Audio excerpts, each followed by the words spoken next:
It is in 1916 that Jassasa went to work with British spies in Arabia. Lawrence of Arabia, of course, is the most well-known of them. These British spies were sent into Arabia, posing as Muslims. And they went to two actors in Arabia, two. One was Sharif al-Hussein, who was appointed by the Khalifa in Istanbul as the Sharif of the Hijaz, Makkah and Medina, in control. Makkah was under the control of an Arab battalion, but Medina was under the control of a Turkish battalion.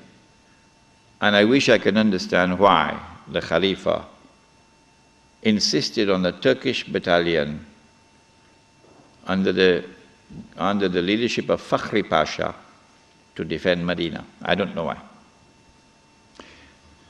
So when the British spies went to Hussein, they offered him the moon.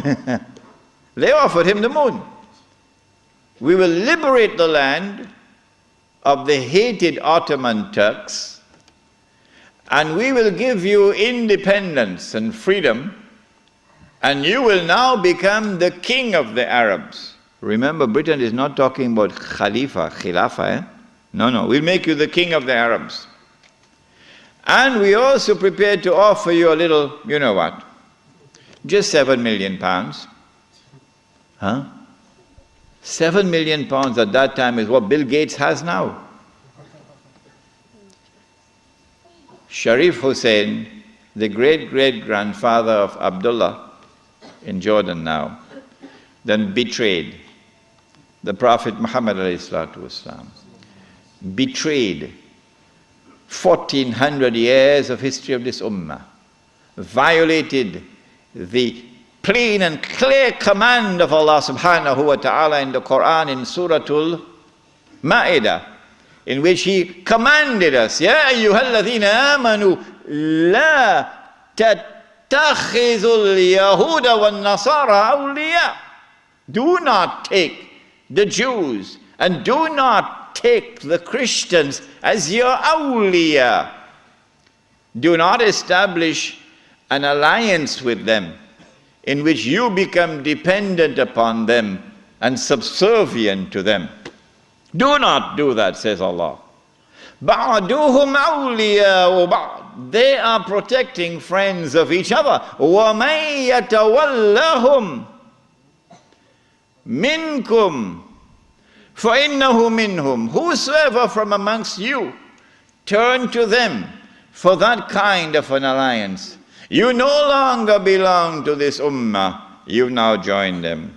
Inna Allah la yahdi al-qawm al-zalimin. Surely Allah will never provide guidance for a people who commit such an atrocious act of wrongdoing. And this is precisely what Sharif Hussein did, and what all his descendants from that day to this day have been doing.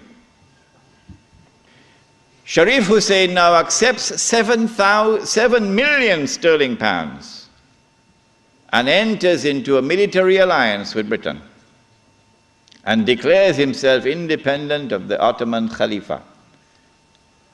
Once the Khilafah in Istanbul had lost control of Mecca and Medina, had lost control of the Haramain, had lost control of the Hajj, you pull the carpet, you pull the rug from underneath the feet of the Khalifa. His Khilafah is now losing legitimacy. Can anyone be Khalifa? Can you appoint a Khalifa here in downtown Lakemba? Can Mullah Umar have been recognized as the Khalifa? No, why not? Because when the Hajj comes, Amirul Mu'mineen Mullah Umar will have to apply for a Saudi visa to perform the Hajj. Huh? And if the Saudis reject the visa, the Khalifa can't perform the Hajj. All right? And so the British calculated, if we can wrest control of the Haramain and the Hajj away from the Khalifa in Istanbul, then the legitimacy of his Khilafah will begin to crumble. And so this was 1916. The British spies then went to the second actor in the Arabian Peninsula. I mean, Britain has a PhD in deception. If you want to destroy the Khilafah, okay, you have to make sure that it cannot be restored. How can you take the entire world of Islam with so many ulama and ensure that not only is the Khilafah destroyed, but it cannot be restored? That's a tall order. How to do it? The answer is, you not only have to liberate the Haramain from the control of the Khalifa in Istanbul, but you have to put it in the control of those who will not themselves claim the Khilafah and will not allow anyone else to claim the Khilafah. And so long as these people keep control of the Haramain and the Hajj, the Khilafah can never be restored. Simple, isn't it? Simple, isn't it? And so that was why they had to make the trip to Riyadh to meet, what's his name? Abdul Aziz Ibn Saud. Correct name? Of course it's the correct name. Why are you afraid to mention it? But Abdul Aziz Ibn Saud did not control the Hijaz.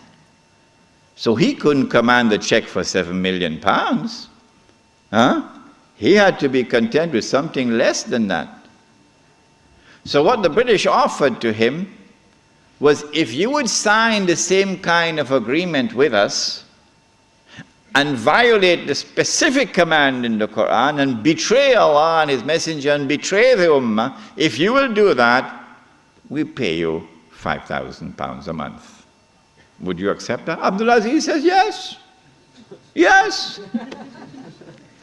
And in 1916, Abdul Aziz ibn Saud signed an agreement with Britain. Yes. Which made of him a military ally of Britain, subservient to Britain. But when the Ikhwan, who were his military force, questioned him, how can you sign this agreement with Britain? And how can you accept this money from Britain, £5,000 a month? Abdul Aziz ibn Saud says, this is jizya.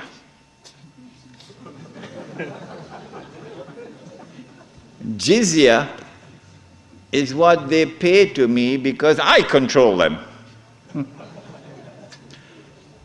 It was dust in their eyes and they swallowed it. And so Abdul Aziz ibn Saud got away with it.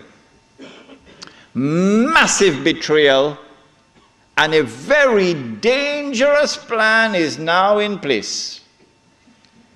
As soon as the Khilafah is destroyed, that Abdul Aziz ibn Saud will be given what is known as the green light, something that Saddam Hussein knows about, the green light. And then he will attack and take control of the Haramain. And when once he does that, he won't make the mistake of ever claiming the Khilafah for himself. And he will never allow anyone else to claim the Khilafah, because no one else can take the control of the Hijaz and the Haramain from them, because they are supported by Britain. And so goodbye to the Khilafah. It's gone. It can never be restored. Never, never, never be restored. So long as Britain and the United States of America underwrite the security of the Saudi state, you can never, never, never restore the Khilafah. By 1919, the Ottoman Empire was in shambles, falling apart. And a British army under General Allenby, with many Arabs and Punjabi Muslims fighting faithfully under his control, attacked the Turkish garrison which was defending Jerusalem, defeated it, and liberated the Holy Land. This was a joyous day for the Jews, because now the countdown is really moving forward and the golden age is coming back.